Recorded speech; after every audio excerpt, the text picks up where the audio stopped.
Malgré la diminution du nombre d'accidents de travail en Belgique, cela reste une préoccupation majeure pour les entreprises. Mais comme toujours, il est préférable de prévenir les accidents de travail. En Belgique, rien que dans le secteur privé, on compte en moyenne 400 accidents de travail par jour. 340 sur le lieu du travail et 60 sur le chemin du travail. Bien que l'emploi ait fortement augmenté ces dernières années, on constate une diminution constante du nombre d'accidents du travail. En 1985, il y avait encore plus de 700 accidents du travail par jour en moyenne.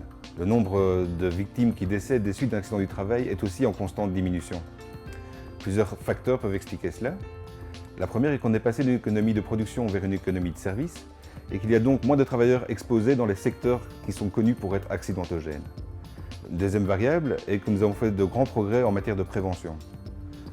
Un troisième facteur qui peut expliquer cela sont les avancées qui ont été faites dans le domaine de la médecine. Pour déterminer les secteurs les plus à risque, nous analysons la fréquence et la gravité des accidents du travail. Le secteur de la construction, du transport et du travail portuaire sont les trois secteurs les plus à risque. On peut citer aussi le cas des travailleurs intérimaires, qui est une population qui est plus exposée au risque d'accident du travail que les autres. Supposons qu'un de vos employés se blesse durant les heures de travail et qu'il soit momentanément en incapacité de travailler. Cela a bien évidemment un impact sur le flux de travail au sein de votre entreprise.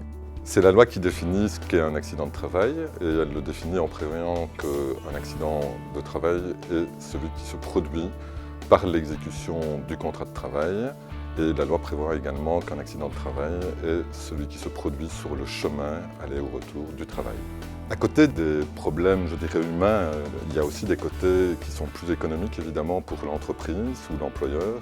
Alors, outre le salaire mensuel garanti qu'il faut payer aux travailleurs, ainsi que malheureusement les cotisations sociales qui sont encore dues, il peut y avoir des aspects économiques importants, soit l'arrêt d'une production, d'une ligne de production au niveau de l'entreprise, ou parfois encore aussi plus difficile de remplacer la personne pendant son absence.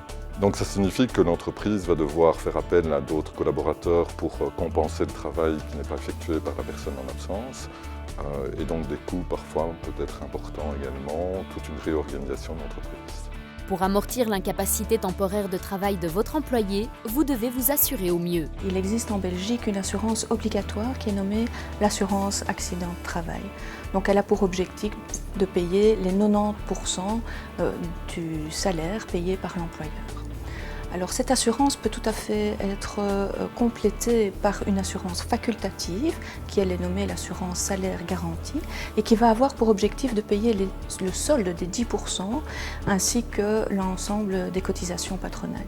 Donc si vous payez une prime relativement faible par rapport au coût d'un accident du travail, eh bien l'entreprise ne peut en effet qu'être gagnante grâce à cette assurance. Mais comme toujours, il est préférable de prévenir les accidents de travail. En tant qu'employeur, il est évident que vous préférez que ce genre d'événement ne survienne pas, donc mieux vaut prévenir que guérir. C'est pourquoi en Belgique, il existe une loi sur le bien-être au travail.